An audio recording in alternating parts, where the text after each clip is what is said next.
বিমাতাকে আশীর্বাদ করেছিলেন, বলেছিল দেখো কইকেয়ী তোমার সেবা শুশ্রূষায় আজকে আমি সুস্থ হয়ে উঠেছি, তোমাকে বর দিতে চাই দুইখানা, তুমি যা চাও আমি দিতে চাই। আমার মা কইকেয়ী তখন বলেছিলেন দেখো আমার আর বরের দরকার এখন নাই, মানে দুটা বর যা চাইবে তাই দেবে, আমার যখন দরকার পড়বে আমি সময় মতন চেয়ে নেব। আমার পিতা যখন দেখো অযোধ্যায় ঘোষণা করলো ভাই আমাকে না সিংহাসনে বসাইতে চেয়েছিল, কি ঘটনা ঘটে আজকে দিব পরিচয়।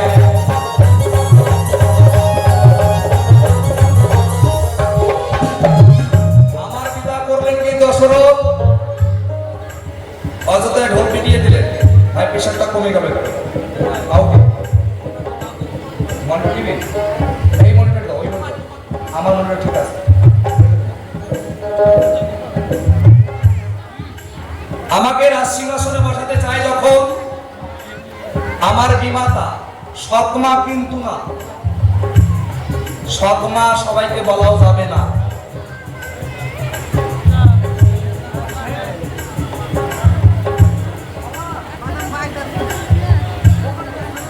আকাশ হালদার আড়াল তিনি জলে পড়ে গেছিলেন, মা গঙ্গা তাকে রক্ষা করেছেন, রাধা গোবিন্দের মন্দিরে মানসিদ্ধি করেছিলেন, তিনি এখন সুস্থ আছেন, যার জন্য তিনি 101 টাকা দান করেছেন। বাহ, এভাবে দান করবেন মায়েরা, কারণ বিশ্বাসে মিলায় বস্তু তো আর কি বহুত, তাই না? কোথায় ছিলাম ভুলে গেছি, বারবার এত আন কথা মনে থাকে, কোথায় ছিলাম? হ্যাঁ, মানে বিমাতা যে সৎমা আর মা এর মধ্যে ভাগ আছে, তারতম্য একটু আছে। যিনি সৎমা তিনি বিমাতা নন, তিনি সৎভাবে সৎ চিন্তায় সন্তানদের বড় করে তোলে, সবাইকে আপন মনে করে, সৎভাব, তিনি সৎমা। আর বিমাতা যিনি নিজের সন্তানকে ছেড়ে অপরকে ছেড়ে না, তিনি হলেন বিমাতা। এমত অবস্থায় ছিল বিমাতাকে কইকেয়ী রানী, দশরথের তৃতীয় স্ত্রী, দ্বিতীয় স্ত্রী তো অনেক, তার মধ্যে প্রধান তিনজন, কৌশল্যা, সুমিত্রা, কইকেয়ী। কৌশল্যার গর্ভে রামচন্দ্র জন্মগ্রহণ করেছিল জন্য এই রাজা বানানোর দিনই আগের দিন গিয়ে এই কইকেয়ীর যারা পারিষদগণ, দাসীবাদী যারা ছিল তাকে কুমন্ত্রণা দিতে শুরু করলো। রাজমাতা ও রানীমা একটা কথা কই, বলে বলো, বলে ভয়ে বলবো না নির্ভয়ে বলবো? নির্ভয়ে বলো। মামা আজকে রামচন্দ্র যদি এই রাজ্যের রাজা হয়, তার রাজমাতা হবে কৌশল্যা, তোমাকে তো কেউ রাজমাতা বলবে না। আজকে সুযোগ আছে, তোমার কাছে 2 টাকা বর আছে, তুমি যাও তাড়াতাড়ি চেয়ে নাও। তোমার ছেলে যে ভরত, সে তো সুপুরুষ, একজন সুযোদ্ধা, সেও তো রাজা হতে পারে, তাকে রাজা বানাইলে তুমি হবে রাজমাতা। এই কুমন্ত্রণা দিল, রাজার কাছে গিয়ে বর চাইলে, বলে হ্যাঁ কইকেয়ী তুমি চাও, তোমাকে বর দিয়েছি, তুমি যা চাইবে আমি দেব। সঙ্গে সঙ্গে কইকেয়ী তখন কোন কথা কয়, কিভাবে বর সে নিয়েছিল দিব পরিচয়।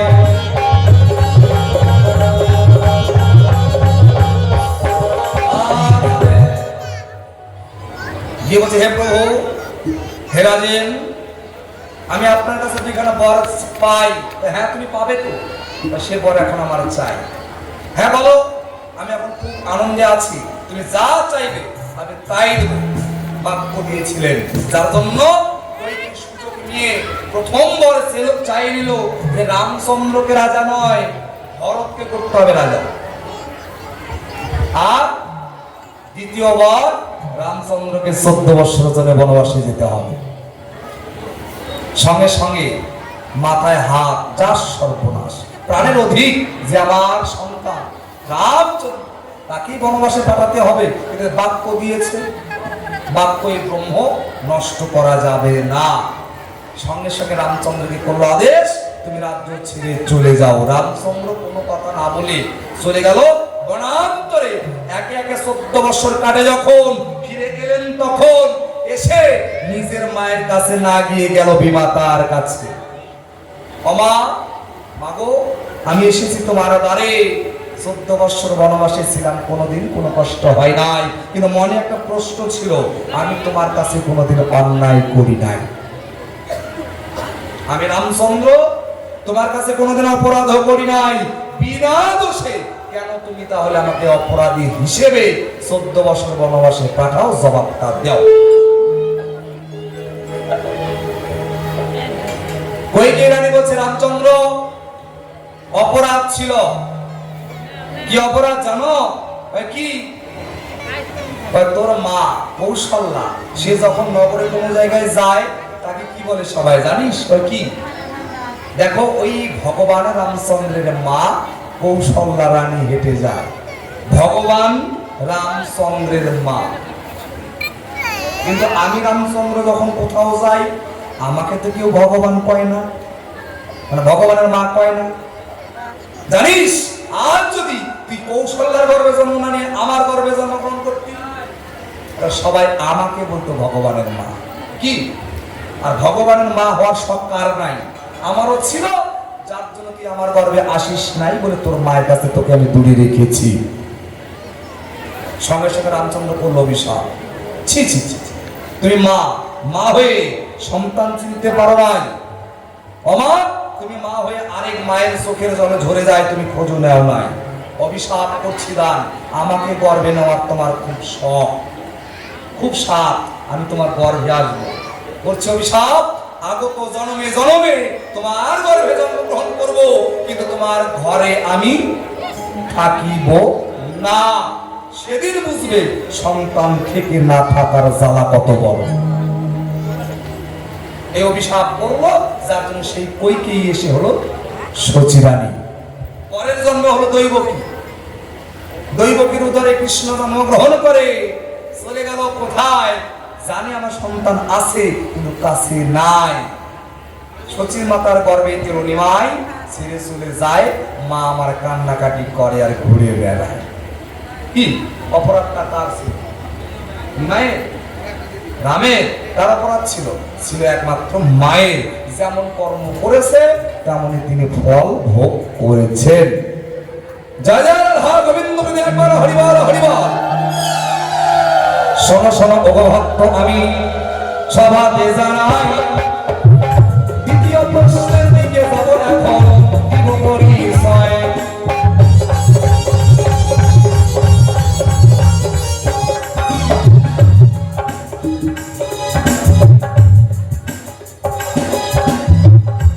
তাহলে দ্বিতীয় প্রশ্ন কি করেছেন? বউকে ছাড়লা কেন? আচ্ছা, আমার কথা বলে অসুবিধা হচ্ছে কি আপনাদের? আমি যে কথা বলছি অসুবিধা হচ্ছে কি? তাহলে মাকে ছাড়লাম, বউকে কেন ছাড়লাম? ওই জায়গার একটু ছোট্ট গল্প। যখন 14 বছরের বনবাসে যায়, শাস্ত্রে তো বলা অনেক রকম, কি মা? মানে এক রামায়ণ তো এক মুখে একরকম হয় না, অনেক মুখে অনেক রামায়ণ আছে। কি? সেখানে একটা ছোট্ট গল্প আপনাদের সবার আছে জানা। যখন বনান্তরে ছিল রাম লক্ষ্মণ সীতা একটা তালক পাতার কুঠি নির্মাণ করে, সে সময় দৈনন্দিন রামচন্দ্র আর লক্ষ্মণ মিলিত হয়ে বনে ফল চয়ন করতে যায়। ফল, এ ফল চয়ন করতে গেল যখন, সেখানে রাবণের বোন শূর্পণখা, কি রাবণের বোন শূর্পণখা একজন সুন্দরী রমণী রূপে ধারণ করে বনের মধ্যে ঘোরাঘুরি করে। রাক্ষস যাকে পাবে খাবে, এই চিন্তাধারা করে সুন্দরী রূপে ধারণ করে ঘুরে বেড়াচ্ছে। হঠাৎ গিয়ে দেখে দুইজনের ব্রাহ্মণ পুত্র গাছের ফল পাচ্ছে, দেখে পাগল হয়ে গেল। যা সর্বনাশ, এত সুন্দর রূপ! মানে রাম লক্ষ্মণ ফল পাড়ায়, তাকে দেখে পাগল হয়ে গেছে শূর্পণখা ওই জায়গায়। এত সুন্দর রূপ, এরকম মানুষ তো কোনোদিন দেখি নাই। সঙ্গে তার কাছে গিয়ে প্রকাশ করল, তোমরা কে আমি জানি না, কিন্তু আমার মনের বাসনা তোমাদের দুইজনের মধ্যে কেউ যদি আমাকে বিয়ে করতে, আমি খুশি হতাম। সঙ্গে সঙ্গে রামচন্দ্র করে, মানা আমি বিয়ে করতে পারবো না, তুমি আমার ভাইয়ের কাছে যাও। লক্ষ্মণের কাছে গিয়ে যখনই কয়, লক্ষ্মণের নিয়ম ছিল পরনারীর বদন সে হেরে না। কি পরনারীর মুখের দিকে কোনোদিন তাকায় না, লক্ষণের ধর্ম। বারবার বলাতে তার নিপ থেকে বান নিক্ষেপ করে মারলেন ছুঁড়ে, নাগার কান করলো ছেদন। সঙ্গে সঙ্গে রাক্ষসী রূপে ধারণ করে দিল দর্শন। এত বড় স্পর্ধা, তুমি আমার নাক কান ছেদন করলে, এর বিচার আমার নিতেই হবে। এই বলেই চলে গেল রাবণের ঠাই। রাবণের কাছে গিয়ে যখন এই কথা শোনায়, সঙ্গে সঙ্গে রাবণ তখন সুযোগ পেয়ে যায়। যার সর্বনাশ, যার আশায় আমি এতদিন ধরে এখানে পড়ে আছি, সে চলে এসেছে আমার পাশাপাশি। করে নাই, তাদের হত্যা করিবার পরে মায়ামৃগকে পাঠায়। সেখানে অনেক ছলনাময়ী ছলনা করার পরে রামচন্দ্র যখন ওই হরিণ ধরিতে যায়, হরিণ লুকিয়ে রামের শরীর কান্নাকাটি করে আর কয়, কোথায় ভাই লক্ষ্মণ, প্রাণ যায়, রক্ষা কর। সীতা বিচলিত হয়ে বলে, রাম লক্ষণের ঠাই, লক্ষণ তুমি যাও, তোমার দাদার বিপদ হয়েছে, উদ্ধার করে নিয়ে আসো। বারবার বলার পরে যখন গেল না, তোর কটু কথা বলতে শুরু করলো সীতা লক্ষণের কাছে। তথাপিও লক্ষণ যখন কটু কথা শোনে, তখন গিয়ে সে রাজি হয়। যাওয়ার পূর্বে তার পিতা তার স্বামীর নামে গন্ডি কেটে দিয়ে চলে গেল। দেখো মা, আমরা যতক্ষণ ফিরে আসবো না, এই যে দাদার নামে আমি গন্ডি কেটে গেলাম, এর বাইরে তুমি যাবে না বলে চলে গেল। যখন সেখানে ব্রাহ্মণদের বৈষ্ণব এসে এসেছিল কে? রাবণ। তখন কেন রাবণকেও কথা দেওয়া ছিল, অনেক কাহিনী, কতদূর যাওয়া দরকার। নিয়ে এসে বারবার বলে, মা কে আছে, ভিক্ষা দাও, অনেক দিন রান্নাহারি, একটু যদি ভিক্ষা পাই। সীতা বলে, আমার যাওয়ার কায়দা নাই, ভিতরে এসে ফলগুলো নিয়ে যাও। বলে, আমি ত্রিকালদর্শী ব্রাহ্মণ, আমি কারো ভিতরে গিয়ে ভিক্ষা গ্রহণ করি না, আজ 7 দিনের উপবাসী। আমি যদি মারা যাই, তোমার শ্বশুরের সম্পত্তি ধ্বংস হয়ে যায়। এই কথা যখন বলেছে, টুক করে ওই গন্ডির বাইরে চলে গেল। সেটা আমার শ্বশুরের বংশ ধ্বংস হবে, মাথায় নষ্ট। চলে গেল যখন, নিজের রূপে ধারণ করে রাবণ ধরিল, তখন তারা হাত লঙ্কায় নিয়ে চলে গেল। রাম লক্ষণ ফিরে এসে দেখে সীতা আর নাই। সেদিন সীতা নাই জন্য রামচন্দ্র বনান্তরে খুঁজে বেড়ায়, তাও যখন পায় না, মনের আশ, হে সীতা, তুমি আজকে আমাকে ছেড়ে চলে গেছো, আমার মনের দুঃখ তুমি বুঝতে পারলে না। তুমি যদি আমাকে ছেড়েই যাবে, তোমার বনে আসার কোনো কায়দা ছিল না, তুমি না আসতে।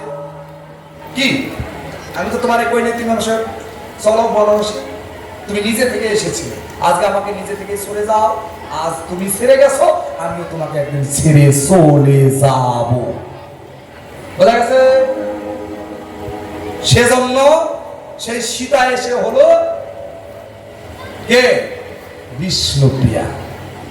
আর তাকে ছেড়ে নিমাই আমার চলে গেল।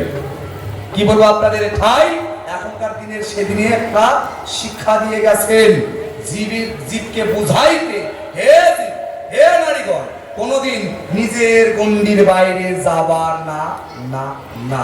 যদি গণ্ডির বাইরে যাও, তোমার কুল কিনারা খুঁজেও পাবে না। এখনকার দিনের মায়েদের আর কি কব, বলার দরকার নাই, কই দেখলে রাগারাগি করতে পারে। বাবা কি অনেক কাহিনী গল্প আছে। থাক, এই যে তোমার কথার জবাব কথায় হইয়া যায়, এই কারণে প্রভু আমার বিষ্ণুপ্রিয়াকে ছাড়িয়াতে যায়।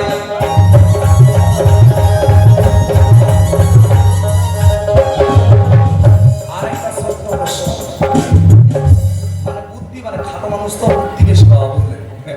মানে ঘন ঘন প্রশ্ন করে বসে গেছে, তা ওকে আর বেশি না উঠতে হয়। শেষের প্রশ্নের দিকে যাই। আচ্ছা, আমার কথা আপনাদের ভালো লাগছে না? সত্যি ভালো লাগছে? একটু জোরে করে হাত তুলে, সবাই হাত তুলে উন্নতি দেয়, সবাই সবাই। আমার জীবনটা সত্য হলো। আর আমার কিছু নেই, একটু আশীর্বাদ করবেন যেন আপনাদের মতো সাধু বৈষ্ণবদের সামনে এই দুইভাবে একটা কথা, কৃষ্ণ কথা গাইতে পারি, মা এইভাবে জীবনটা পার হয়ে যায়। তোর বলেছে, তুমি কেন রা বলিতে ধুলাই গড়া করি যাও, ধা বলিতে উঠে দাঁড়াও। আগেই তো বলে গেছি, বাইরে রাধাঙ্গ, ভিতরে কৃষ্ণাঙ্গ, দুই অঙ্গে একত্র হয়ে হলো গৌরাঙ্গ। কি রাধারীন সুতিতে নদে এলেন, তোমারা জানা নাই? আর তুমি জানতে কোথায়, তখন ভক্ত জন্মই নেই নাই। কি রাধা, তুমি তো ধারা ধারা বারে বলো, বারে বারে বললে আচ্ছা ধারাটাকে উল্টায় দাও তো কি হয়? কি হয়? ধারাকে উল্টালে কি হবে? রাধা কি? যে রাধা সেই ধারা।